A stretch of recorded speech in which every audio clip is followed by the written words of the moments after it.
Mari kita akan melihat satu bagian firman Tuhan dalam kitab Ibrani pasal 13. Mari kita perhatikan bersama-sama kitab Ibrani pasal yang ke-13.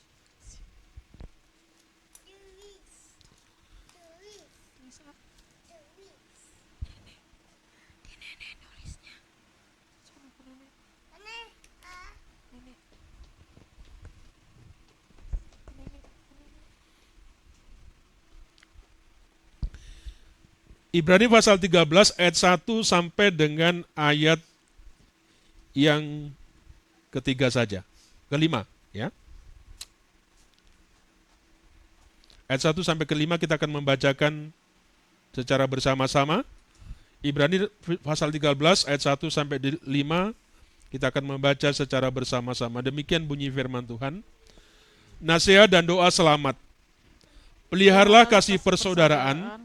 Jangan kamu lupa memberi tumpangan kepada orang, sebab dengan berbuat demikian beberapa orang dengan tidak diketahuinya telah menjamu malaikat-malaikat. Ingatlah akan orang-orang hukuman, karena kamu sendiri juga adalah orang-orang hukuman. Dan ingatlah akan orang-orang yang diperlakukan sewenang-wenang, karena kamu sendiri juga masih hidup di dunia ini. Hendaklah kamu semua penuh hormat terhadap perkawinan, dan janganlah kamu mencemarkan tempat tidur, sebab orang-orang sundal dan pezinah akan dihakimi Allah. Janganlah kamu menjadi hamba uang, dan cukupkanlah dirimu dengan apa yang ada padamu. Karena Allah telah berfirman, aku sekali-kali tidak akan membiarkan engkau, dan aku sekali-sekali tidak akan meninggalkan engkau.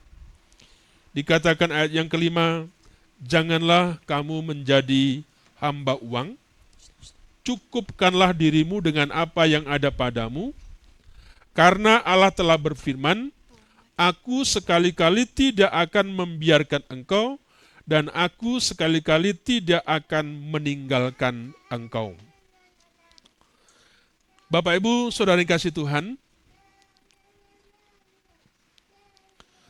ayat yang kelima, janganlah kamu menjadi hamba uang, ya. Dan cukupkanlah dirimu dengan apa yang ada padamu. Janganlah kamu menjadi hamba uang. Bapak Ibu, setiap orang rasanya ingin sekali punya banyak uang agar bisa membeli apa saja.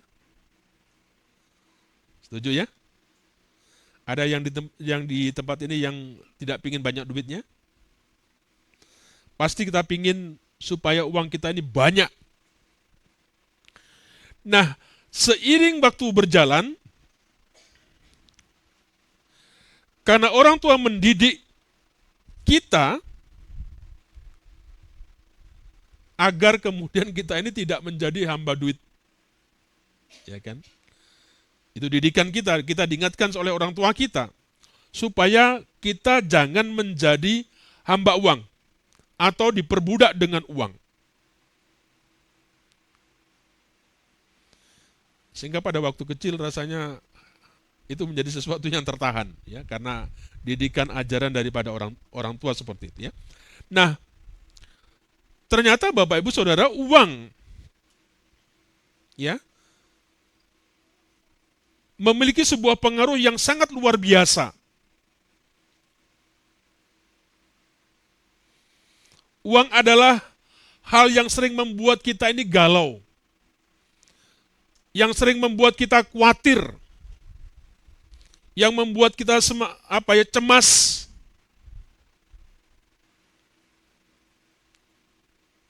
Tetapi jangan lupa juga, seringkali uang juga bisa membuat perpecahan dalam satu keluarga. Gara-gara uang, suami istri bisa tak sepaham. Gara-gara duit, tidak mau tidur bersama. Yang laki tidur di ruang tamu, yang perempuannya di kamar. Gara-gara duit.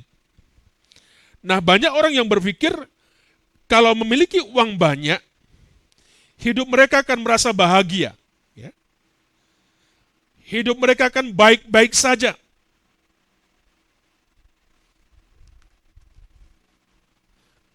Bapak Ibu Saudara kasih Tuhan, berapa uang yang dibutuhkan supaya bahagia? Ya kan? Jadi orang berpikir kalau banyak duitnya, orang itu akan berbahagia, akan baik-baik saja. Ya. Nah, pertanyaannya, berapa banyak uang yang dibutuhkan supaya kita ini bahagia, supaya kita ini baik-baik saja?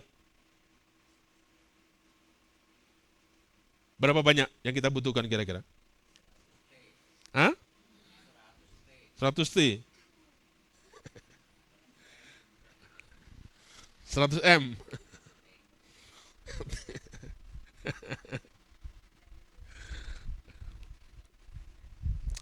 Bapak Ibu ngomongnya sesukanya gitu kan. Harus berdasarkan data, gitu kira-kira begitu ya. Nah, Bapak Ibu ada penelitian di tahun 2020, tetapi ini tidak di Indonesia, ini di Inggris ya. Peneliti melakukan sebuah analisa data ya untuk ingin tahu, mencari tahu berapa banyak uang rata-rata yang dibutuhkan oleh orang Inggris untuk menjalani hidup bahagia. Ada kuesioner, kira-kira begitu, diteliti. Nanti di Puri ini, di gereja Pak Cornelius diteliti, kira-kira berapa orang akan bahagia. Nanti bisa kita, ini Pak Cornelius bisa dicek ya. Nah, ternyata hasil penelitian mereka bahwa mereka membutuhkan sekitar 33.864 pounds. Ya. Nah, kalau dikurskan uang ini, kalau dirupiahkan uang ini Bapak Ibu, itu sekitar 629 juta rupiah.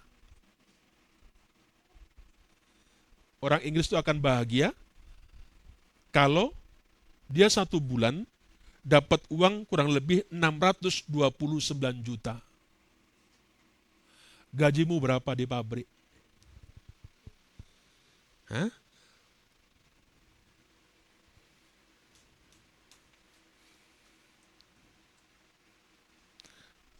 Dikatakan 33 sekian atau lebih gitu kan. Lebihnya nih gak nyaman. Ya. Nah, pada kenyataannya Bapak Ibu tidak seperti itu. Ada beberapa orang yang hidup berlimpah, uangnya banyak, namun tetap khawatir. Ya. Namun tetap galau, tetap gelisah, tetap takut seperti itu. Bahkan beberapa di antara mereka yang kita bisa melihat, menyaksikan secara langsung, ada orang yang dengan cara yang mengenaskan. Ada orang yang jatuh dari ketinggian, menjatuhkan diri seperti itu. Ada yang sampai terjadi overdosis karena sebuah obat. Ya. Ada yang juga bunuh diri. Kenapa seperti itu? Kenapa orang-orang yang banyak uang kok masih terjadi seperti itu? Harusnya mereka tidak bunuh diri, mereka tidak stres, mereka tidak takut, mereka tidak khawatir dan macam-macam seperti itu. Kenapa itu terjadi?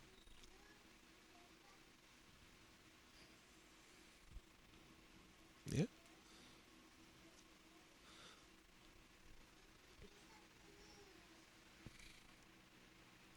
Bisa jadi dia karena sudah saking banyaknya duitnya, kelebihan duit nggak tahu bagaimana mau dipakai apa. Ya. Bingung untuk mau dibelikan apa.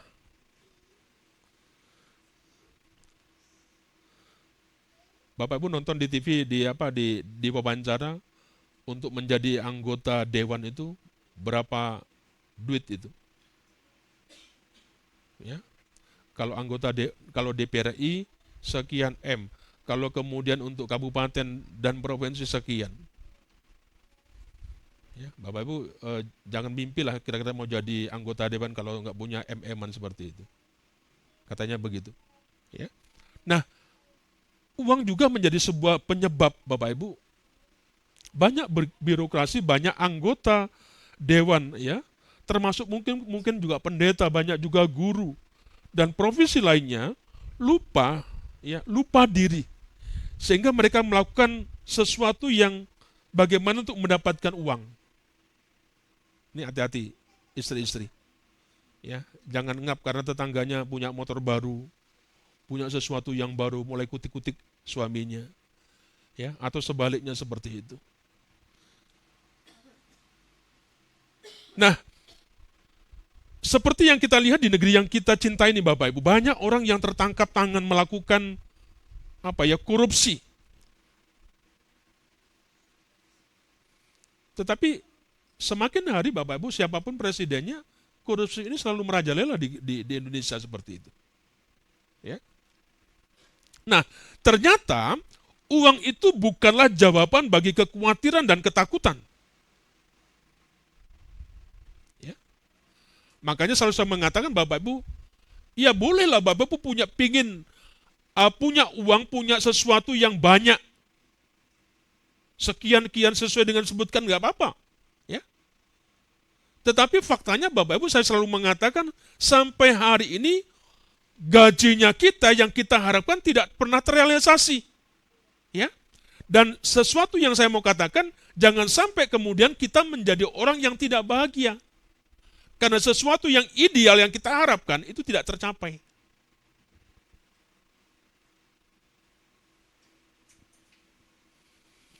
Nah, di dalam bagian ini Bapak Ibu, Yesus adalah sebuah jawaban bagi segala kekhawatiran dan ketakutan kita. Ya. Coba perhatikan orang-orang yang yang takut hartanya atau uangnya apa saja bendanya itu apa yang dilakukan? Dia pasang CCTV. Ya. Orang yang pasang CCTV katanya uangnya udah banyak. Dipasang takut kalau uangnya dicuri, bendanya juga curi seperti itu. Ya. Nah, firman Tuhan seperti ditulis di atas mengingatkan kita supaya jangan diperbudak oleh uang. Ya. Tuhan tahu sekali bahwa beberapa manusia itu bisa bersedia menjadi budak uang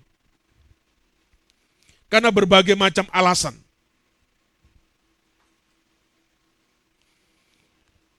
Akibatnya apa? Mereka akan rela untuk meninggalkan Tuhan.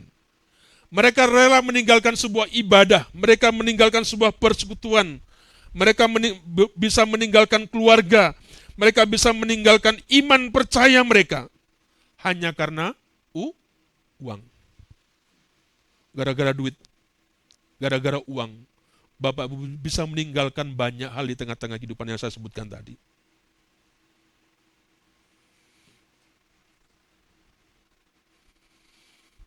Saya ingin mengingatkan kepada setiap kita Bapak Ibu, di tengah-tengah kondisi yang seperti sekarang ini, saya tidak ingin mendengar kita mengerjakan sesuatu yang tidak benar. Gara-gara uang, Bapak Ibu, untuk mendapatkan uang, jangan sampai kemudian kita menjadi bandar narkoba. Ya. Jangan sampai kemudian kita menjadi pelacur. Jangan sampai kita merampok. Ya. Jangan sampai kita membunuh, jangan kemudian kita mempunyai profesi yang lain yang Tuhan tidak kehendaki. Ya. Demi untuk mendapatkan sejumlah uang. Uang menjadi segalanya bagi sebagian orang yang mau diberhamba oleh uang. Bapak Ibu, Tuhan tahu bahwa manusia seringkali khawatir dan bertanya-tanya, Tuhan, apa yang harus saya lakukan agar bisa mendapatkan uang yang cukup? Atau bagaimana dengan masa depan saya, Tuhan? Seringkali itu menjadi sebuah pertanyaan. Kenapa? Karena sering kita khawatir, kita takut dengan sesuatu yang di depan kita. Ketakutan, kekhawatiran, Kita akan masa depan yang lebih baik. Seringkali kita membuat kita menjadi salah jalan. Padahal Bapak Ibu firman Tuhan selalu mengingatkan kepada setiap kita.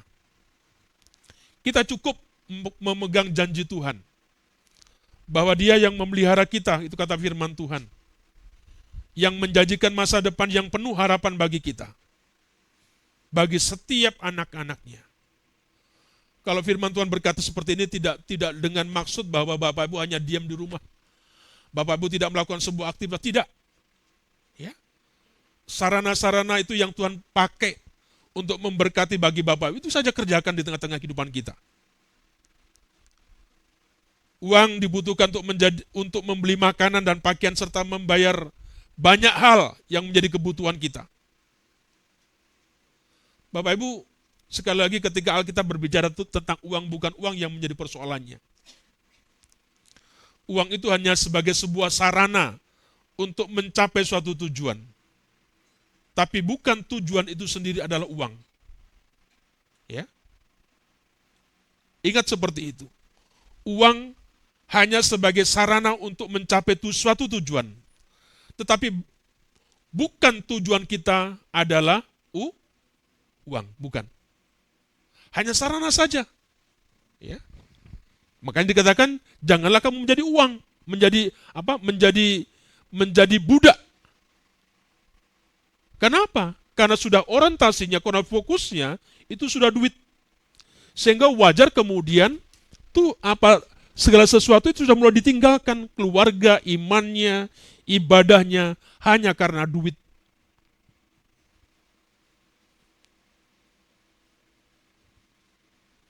Kalau orang sudah memiliki sebuah pandangan yang seperti itu, Bapak Ibu, ia bisa merasa puas. Alkitab mengingatkan dalam 1 Timotius pasal yang ke-6 ayat 10, 1 Timotius 6 ayat 10 di sana dikatakan, karena akar segala kejahatan adalah cinta uang. Bukan uangnya yang menjadi persoalan, tetapi adalah cinta uang. Sebab oleh memburu uanglah beberapa orang telah menyimpang dari iman dan menyiksa dirinya dengan berbagai-bagai duka. Ya. Kenapa? Karena sudah cinta uang. Fokusnya sudah uang. Uang tidak lagi menjadi sebuah sarana, tetapi itu menjadi sebuah tujuan dia hidup. Ya. Makanya dikatakan di situ, janganlah menjadi hamba uang. Jangan menjadi budak. Dan diingatkan di dalam ayat yang kelima, cukupkanlah dirimu dengan apa yang ada padamu. Nanti kita diskusikan di pertemuan kita hari Rabu. Kata cukup ini. Saya tidak ingin membahasnya tentang cukup di sini, Bapak Ibu ya. Tetapi dikatakan cukupkanlah dirimu dengan apa yang ada padamu. Ya, nanti kita definisi cukup itu seperti apa? Nanti kita akan diskusikan ya. Dikatakan cukupkanlah dirimu dengan apa yang ada padamu. Bapak Ibu, Tuhan memberikan kepada masing-masing kita sesuai dengan apa ya? Dengan tempayan kita ya, dengan bejana kita. Jangan berpikir kalau orang dikasih banyak itu tanggung jawabnya kecil, tidak. Orang banyak itu pasti tanggung jawabnya besar. Dikasih kecil, tanggung jawabnya juga kecil. Ya. Jadi jangan berpikir kalau kemudian banyak, kemudian tanggung jawab tidak. Banyak juga tanggung jawabnya seperti itu ya. Nah, Alkitab tidak mengatakan uang itu salah, Bapak Ibu. Jangan salah paham ya. Alkitab bahkan Yesus tidak bermaksud ingin mengatakan bahwa uang itu salah. Atau Tuhan Yesus ingin mengkritik mereka yang punya uang, tidak.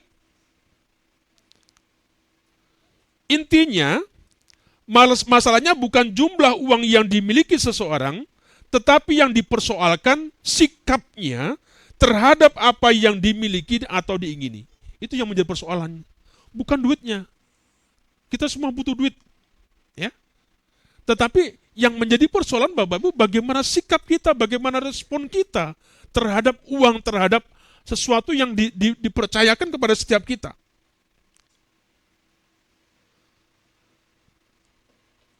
Nasihat Alkitab tentang uang itu seimbang ya, dan masih cocok sampai sekarang dan masih relevan. Hati-hati ya, memberikan sebuah peringatan kepada setiap kita. Jangan sampai kemudian kita hidup menjadi hamba uang. Karena segala sesuatu dalam kehidupan kita selalu membutuhkan apa yang namanya uang. Untuk makan sehari-hari kita juga perlu uang, ya. Untuk menyekolahkan anak kita juga butuh uang, ya. Tapi ketika kita sudah punya uang, mungkin sedikit kita punya duit, kita langsung berfoya-foya. Atau memanfaatkan uang yang dikasih Tuhan kepada tujuan yang salah.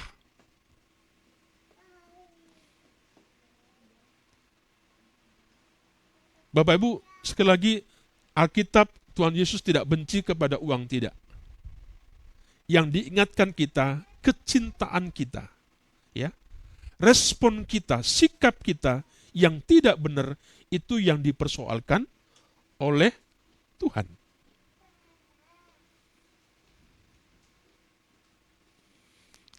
Apa buktinya? Di dalam kehidupan nyata Bapak Ibu, sangat banyak orang yang sudah memiliki harta dan uang itu mengalami perubahan sikap. Ya, coba perhatikan. Biasanya orang-orang yang nggak punya duit, orang yang punya duit jarang kalau mau itu nunduk. Ya kan? Orang yang nggak punya duit yang nunduk. Ya. Orang lebih menghargai kepada sesuatu yang orang punya seperti itu. Bapak Ibu kalau cobalah perhatikan yang secara nyata, kita tuh tidak usah mencari yang jauh dalam kehidupan sehari-hari saja. Kalau kehidupanmu engkau punya duit, punya dan sebagainya, beda orang di lingkunganmu menyikapi engkau. Tapi coba engkau yang tidak punya, ya, akan beda seperti itu. Nah, banyak orang yang sudah memiliki harta, ya, memiliki uang, mengalami sebuah perubahan. Bukan ke arah yang lebih baik, justru yang terjadi kebanyakan sebaliknya. Mereka telah menganggap bahwa dirinya yang paling hebat, ya. Semua uang, semua hartanya yang diperoleh, ya, adalah sebuah perjuangan sendiri, kerja keras mereka sendiri. Tidak ada lagi sebuah ucapan syukur, ya, atau terima kasih kepada Tuhan atas berkat-Nya.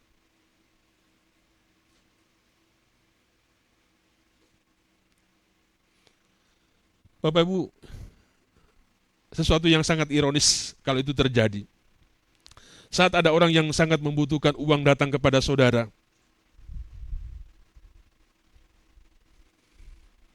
bukan jawaban sukacita yang didapatkan. Terkadang yang didapatkan, yang disampaikan itu sangat menyakitkan. Hati-hati, ya. Kalau ada orang datang ke tempatmu, jangan sampai engkau berkata kepada mereka, kamu pikir uang itu seperti daun yang tinggal petik-petik. Tahu nggak? Aku kerja di pabrik sambil berkeringat, ya, dijemur, gak ngerti panas dingin dan sebagainya. Enak aja, kamu pinjam. Enak aja, bagi-bagi seperti itu. Bapak Ibu, sekali lagi jangan sampai itu terjadi.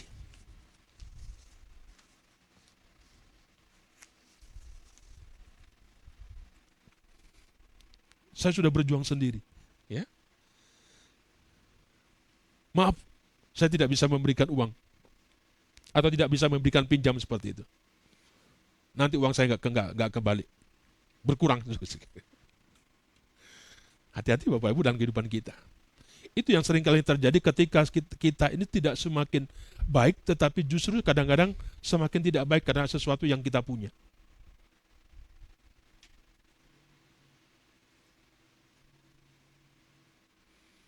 Mengapa demikian Bapak Ibu?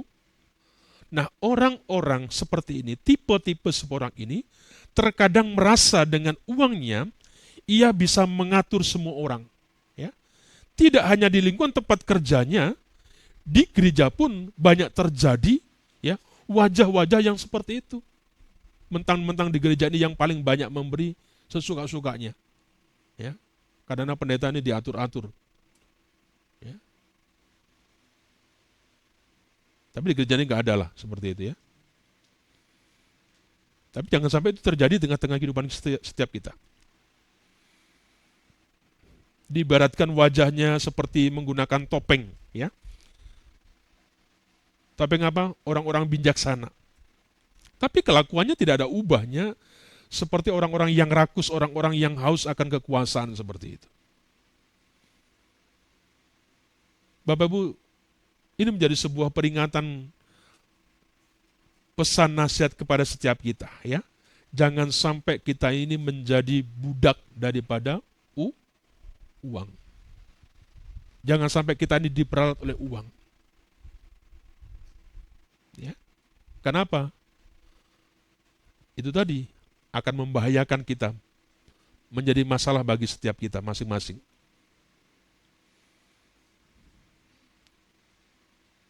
Apa dikatakan tadi firman Tuhan? Cukupkanlah dirimu dengan apa yang Tuhan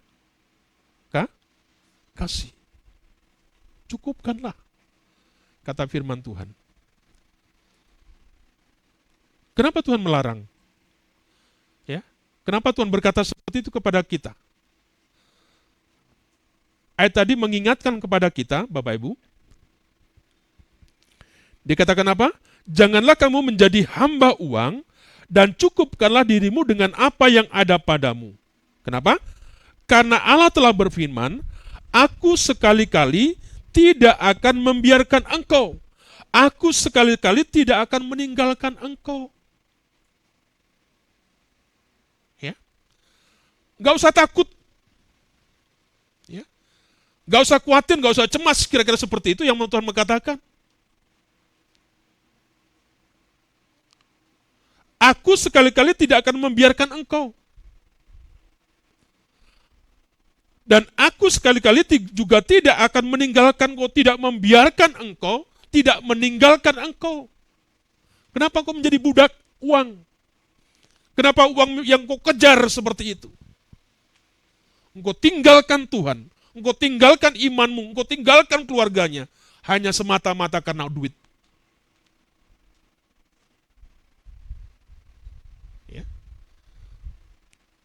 Sekali lagi Bapak, jangan salah paham. Jangan berkata bahwa kita benci dengan orang yang punya duit, tidak. Ya. Tidak mengajarkan supaya kita menjadi orang yang miskin, tidak. Tapi hati-hati, ketika Tuhan mempercayakan sesuatu di tengah-tengah kehidupan kita, jangan sampai kemudian respon sikap kita itu yang tidak baik. Lupa dan kata-kata kita tidak enak. Seperti yang katakan ketika ada orang datang. Memang seperti daun dipetik tinggal ngambil kamu. Gak tahu jadi selesai sampai dari pagi sampai malam aku melek mata begitu. Datang-datang hanya pinjam dan sebagainya.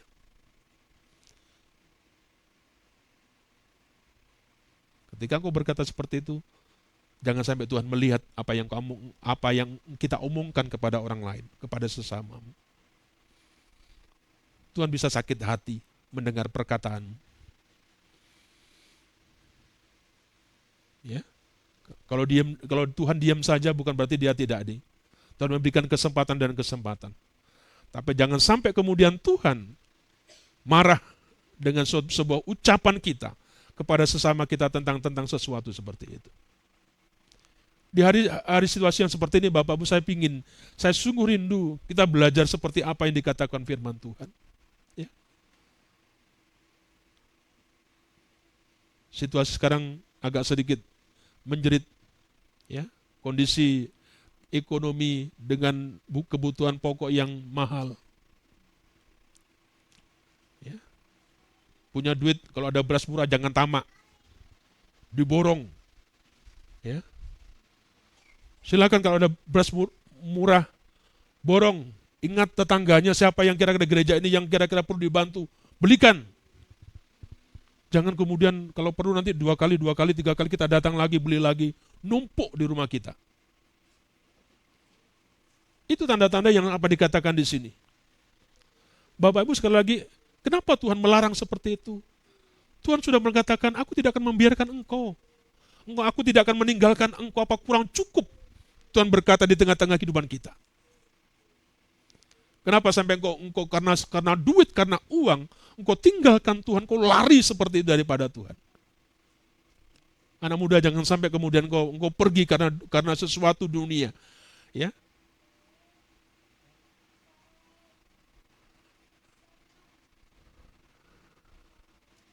Namanya Batak, tapi kemudian berubah. Pasangannya berubah. Banyak itu terjadi. Ya. Kenapa? Ya mungkin karena sesuatu. Mungkin karena harta ini. Mungkin karena duit, karena mungkin jabatan bisa seperti itu. Banyak Bapak Ibu itu fakta yang ada. Saya tidak ingin juga nanti jangan sampai terjadi di gereja di tempat ini Bapak Ibu. Ada anak-anak kita yang muda, waktu pemuda ngajar sekolah minggu rajin dan sebagian melayani, gedenya mudah-mudahan tidak ya. Di kampung saya miris Bapak Ibu hari ini seperti ini. Itu sedang terjadi degradasi daripada iman di sana. Entah anaknya majelis, anaknya siapa, anaknya mantan pendeta itu sudah kawin campur dengan orang-orang yang seperti itu. Ya. Bagaimana dengan setiap kita? Apakah firman Tuhan sudah menjadi sebuah pegangan kita yang kuat seperti itu? Dengarkan kata Tuhan. Tuhan tidak membiarkanmu. Tuhan tidak akan meninggalkanmu. Di tengah-tengah situasi yang mungkin pelit, yang sukar dalam kehidupanmu. Itu yang harus kau perkatakan dalam hidupmu. Situasi keadaan bisa membuat saya seperti ini. Tapi Tuhan yang aku punya, Tuhan yang aku sembah, tidak akan pernah terlantarkan, tidak akan pernah biarkan. Apa yang kita takuti dengan sebuah kehidupan ini? Kenapa kemudian kita lari jauh daripada Tuhan? Mari Bapak Ibu, kita ada kesempatan, berikan waktu kita sungguh-sungguh buat Tuhan. Sebelum nanti waktunya anugerah itu sudah tidak ada bagi kita. Sebuah pertanggungjawaban pengadilan Tuhan itu nanti berlaku kepada setiap kita. Saya rindu gereja ini diberkati. Saya selalu berdoa supaya Bapak Ibu diberkati sama Tuhan. Banyak berlimpah seperti itu. Ya. Anak muda doakan Tuhan, berkati anak-anak kami, berikan mereka pekerjaan. Kalau sudah bekerja, lang-lang buana seperti itu. Ya. Lebih baik dia tidak bekerja. Biar Pak Pendeta juga melarat, miskin juga. Karena persembahannya kecil, nggak ada gajinya, nggak apa-apa. Daripada kita berdoa banyak hal dan tentu untuk banyak, kemudian hilang ke langit. Ya kan? Bapak Ibu kadang-kadang saya berkata agak begitu kan. Kalau jemaat sedang mengalami sebuah krisis, kadang-kadang saya senang. Saya bersyukur kepada Tuhan. Kenapa? Saya ingin orang itu melihat satu perjumpaan dengan Tuhan. Allah kita benar-benar hidup gitu loh. Tuhan itu benar-benar nyata, dia mau mengatakan Allah tidak membiarkan saya, Tuhan tidak akan meninggalkan saya. Saya ingin mendengar sebuah kesaksian seperti itu. Sehingga tidak ada sebuah retorika, sesuatu lip service yang menyenangkan kita, tidak. Ada banyak kesaksian saya yang hidup, yang Bapak Ibu bisa menjadi berkat, tidak hanya melulu tentang uang. Kesaksian Bapak Ibu bisa memberkati dalam kehidupan Bapak Ibu dengan apa yang Tuhan buat, apa yang Tuhan alami di tengah-tengah kehidupan Bapak Ibu. Kalau kehidupan Bapak Ibu tidak jauh berbeda dengan dunia ini, apa bedanya? Ya. Saya sungguh rindu Bapak Ibu. Walaupun di tengah-tengah situasi sekarang ini yang mungkin agak sedikit kita mengalami banyak pergumulan dengan ekonomi.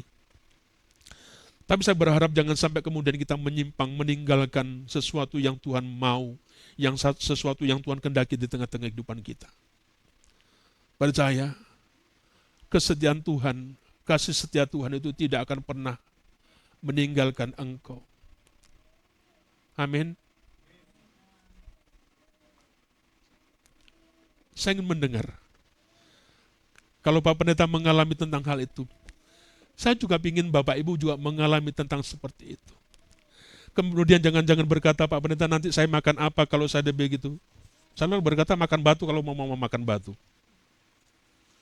Manusia ya makan nasi lah. Makan apa? Jangan tanya. Dari mana Pak Pendeta? Nggak tahu. Tanya Tuhanmu, katanya kau punya Tuhan, tanya Tuhanmu. Kamu mau makan apa dalam kehidupanmu? Tapi hampir 24 tahun di tempat ini Bapak Ibu pelayanan Tuhan sangat-sangat luar biasa, sangat indah dalam kehidupan kami. Walaupun tidak selalu mulus, ya, tetapi kita bisa melihat bagaimana Tuhan memelihara kehidupan kita dengan baik seperti itu. Masa kita kurang percaya dengan pengalaman yang sudah ada? Siapa yang mau berbicara lagi, siapa yang memberikan kesaksian dalam kehidupan kita, supaya kita tidak jauh, tidak meninggalkan Tuhan seperti itu.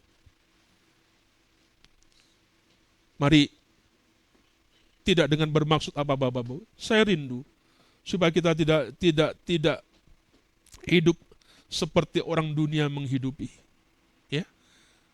Kita tidak punya filosofi orang dunia tentang sebuah kehidupan ini. Pak, kalau kita tidak punya uang, ya, dikatakan memang uang itu segala-galanya, kata ada gitu kan. Segala-galanya uang. Tapi tidak juga Bapak Ibu. Bergantung. Alkitab mengajarkan kepada kita. Kita tidak perlu takut, kita tidak perlu khawatir, kita tidak perlu cemas. Kenapa? Itu sesuatu janji Tuhan yang luar biasa bagi setiap kita. Saya berharap kita tidak menjadi kecil hati, kita tidak menjadi pesimis dengan kehidupan yang ada. Banyak contoh-contoh yang sudah membuktikan dalam kehidupan kita, dalam perjalanan kita. Saya pikir itu cukup. Dan kita akan terus menghidupinya. Kami terus mempercayai bahwa Allah kita itu Allah yang Immanuel. Jadi pesan hari ini, jangan kita menjadi hamba, menjadi budak. Mencari uang harus, bekerja keras harus, tapi jangan sampai kemudian kita meninggalkan Tuhan karena uang tadi. Mari kita tunduk kepala, kita berdoa.